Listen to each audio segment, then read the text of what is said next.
Assalamualaikum warahmatullahi wabarakatuh. Selanjutnya, kali ini kita akan membahas mengenai manajemen sumber daya manusia.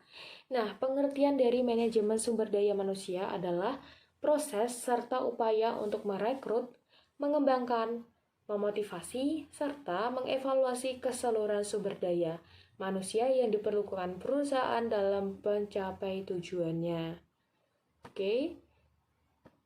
Selanjutnya kita masuk ke contoh Departemen SDM dalam struktur organisasi. Yang pertama adalah direktur utama. Di bawah direktur utama itu ada manajer bagian produksi, manajer bagian pemasaran, manajer bagian personalia, dan manajer bagian administrasi dan keuangan.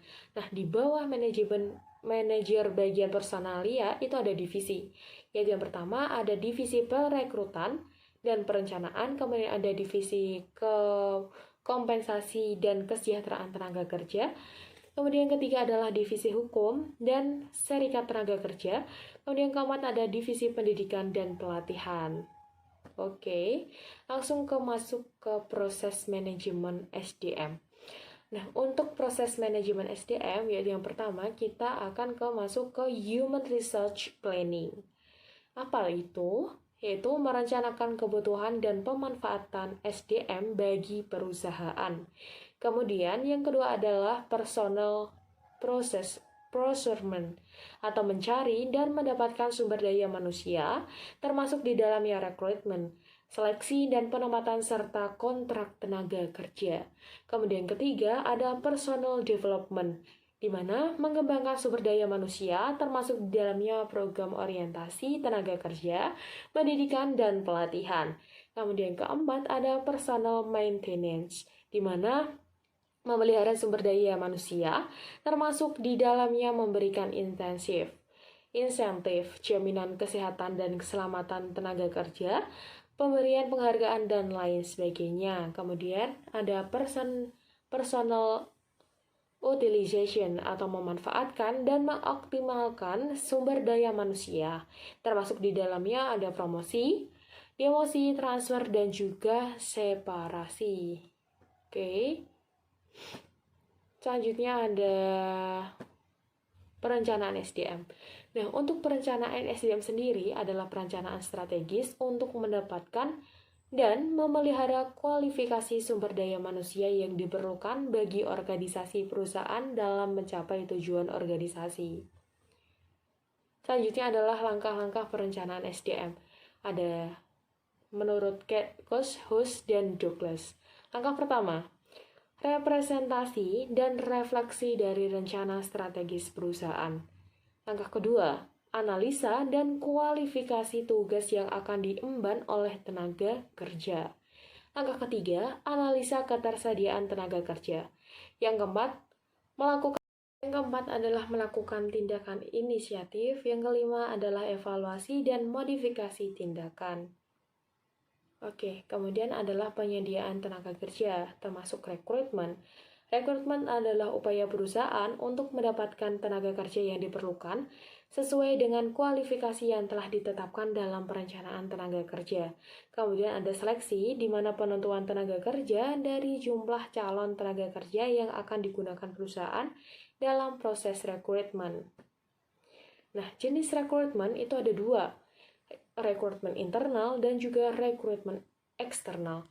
Rekrutmen internal adalah proses untuk mendapatkan tenaga kerja atau SDM yang dibutuhkan dengan mempertimbangkan tenaga kerja yang sudah ada atau yang sudah dimiliki oleh perusahaan. Kemudian kedua adalah rekrutmen eksternal. Nah, rekrutmen eksternal, perusahaan mendapatkan tenaga kerja atau SDM yang akan ditempatkan pada suatu jabatan tertentu dengan memperolehnya dari luar perusahaan, atau seringkali dinamakan sebagai outsourcing. Tahapan seleksi tenaga kerja. Pertama, seleksi administrasi. Kedua, seleksi kualifikasi. Yang ketiga adalah seleksi sikap ataupun perilaku.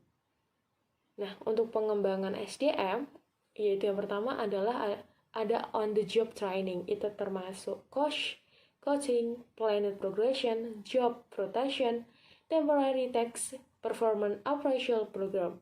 Kemudian yang kedua ada off the job training. Yaitu yang pertama, ada Executive Development Program, kemudian Laboratory Training, kemudian ada Organizational Development. Nah, pemeliharaan tenaga kerja. Kompensasinya adalah penghargaan yang diberikan perusahaan sebagai balasan atas prestasi kerja yang diberikan oleh tenaga kerja.